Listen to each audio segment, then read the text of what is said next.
How's it going, everyone? This is Midnight Strike 3625, back for another review after a short little break. My daughter's birthday party was last week, as I didn't have a lot of time to record much for back content. So, today, for all intents and purposes, we're going to be looking at a game that came out earlier this year to much controversy, Mortal Kombat 10, or Mortal Kombat X if you preferred. It is the 10th game in the series, so I think I'm going to stick with Mortal Kombat 10 as the MK9, the reboot in 2011. Didn't actually have the 9, but everyone calls it MK9 anyways, so I figure why not. So, Mortal Kombat 10 features a lot of returning characters: Mileena, Scorpion, Johnny Cage, of course Sub-Zero, all your fan favorites with the exception of Baraka. Baraka was my favorite character in Mortal Kombat Deception, Mortal Kombat Armageddon, as well as Mortal Kombat 9. I really love his playstyle. I really love how brutal he is. I love the sound effects that he makes every single time he executes one of his fatalities, and he was just one of my favorite characters overall to play with, especially due to his long claws. But he's not in this game. With the exception of you actually fighting against him, you don't actually get to play as him. This is a flaw that I will point out later in my review, but for now, I'm just going to talk about what this game does very well. The game has very fluid controls, a lot more fluid than in past iterations. I found Mortal Kombat 9 to be a bit too stiff for my likings, if that doesn't make much sense. I did like the tag team implementation in MK9 a little bit better than what they have here, but I do like how fluid the moves feel and just how smooth the transitions are when you're actually trying to execute all of these really complex combos. Some of my favorite moves include the fireball moves from Scorpion, turning invisible. Forget which character does that, to be honest.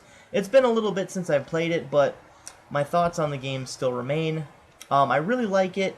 Really kind of a short story, but the things that irk me about this game, though, are the microtransactions, as well as the paying for easy fatalities. The game is basically a poster child for what is wrong with the gaming industry. Fun game, but they basically cut out all of the characters for DLC. If you want to play as Jason Voorhees, you gotta cough up $5. If you want to play as, I think, was it Freddy Krueger or something? I don't even know. All I know is I am reminded that I only have about 3/4 of the game every single time I boot up that load screen for the characters and choose my character. And that's a bit of a disappointment considering that I do not spend money ever on microtransactions. I absolutely refuse to. I actually sold Assassin's Creed Unity and Battlefield 4 because I didn't get any enjoyment out of them, and because they were glitchy, and because they had microtransactions. This is huge to me. I never buy any microtransactions. I do not want to support it whatsoever. I know that DLC can technically be construed as a macro transaction, as I said in my talk video, in my discussion video, but this game right here kind of takes the cake for that. I mean, there's a whole huge chunk that you can pay for $20 to unlock all the crypt items that you would otherwise be grinding for. So basically in this game, they have the crypt, as always, but instead of having it be just a menu with things you can unlock with coins, you can actually explore it in first-person view, and there's actually enemies and various things to discover. I thought that was implemented very well, with the exception of the graphical display being a little bit outdated, in my opinion. It looked a little bit, to me at least, it looked a little bit worse than Mortal Kombat 9 even, for that part of it. But the actual fighting, the actual gameplay, is very fluid, very smooth. All the characters have their unique fighting styles, and no character really feels the same, or like it's been recycled and rehashed over and over again. So I do enjoy that.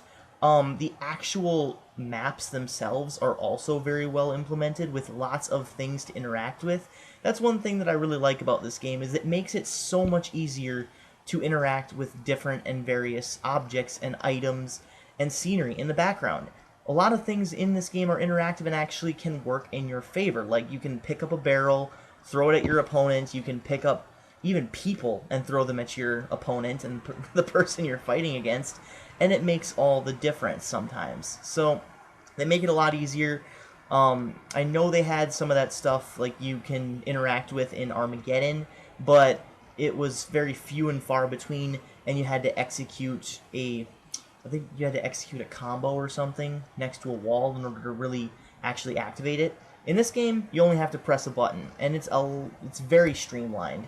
This game is, I gotta say. Mortal Kombat 10 is probably the most polished game of the series, and probably the most fluid as far as I've played. So, with all that in mind, as well as, like I said, being the poster child for what is wrong with gaming, we're at a little bit of a crossroads. We're at a little bit of a threshold, at a bottleneck. Which way do we go from here? Is Mortal Kombat 10 the best game in the series? Is it even a good game? After they've ripped out pretty much a quarter of all of the stuff and sold it for DLC and microtransactions? Is it a get-rich-quick scheme? Or is it corporate greed? I wouldn't necessarily say it's the best game in the series. It's actually pretty decent. It's good. But as far as all of the microtransactions and DLC is concerned, it really spoils the fun in that regard. It is a very fun game, but there's just that gaping void in your mind that you can't get over, that you don't have the full experience unless you dish out like 15 to 20 to 30 extra bucks. And for me, that almost practically ruins a game. So I'm going to give this game probably a 7.5 out of 10. I know it's a little bit of a average score for a game that I actually really like, but I cannot ignore the fact that the creators of this title, NetherRealms, took out a quarter of the game and sold it back for DLC. I mean, I can understand Soul Calibur 5. Soul Calibur 5 I rated very, very good, very high. They took out Dampier from Soul Calibur Broken Destiny and sold him back as a $5 DLC character. I didn't care. I bought it. It didn't show him on the menu before you bought it. It made a new space available for him after you acquired the purchase, and it wasn't like 3 or 4 or 5 different characters on the screen that say press X to purchase. I mean, this, it just leaves this really gaping void in your mind where you're thinking, okay, maybe we should wait for the complete edition with all the DLC, but that's going to be $60 when it comes out anyways. So, it's just a lose-lose situation in that regard, and that is why I'm giving it an average 7.5 out of 10 rating. So, this is Midnight Strike 3625. I hope you enjoyed this video, and as always, keep calm and rock on.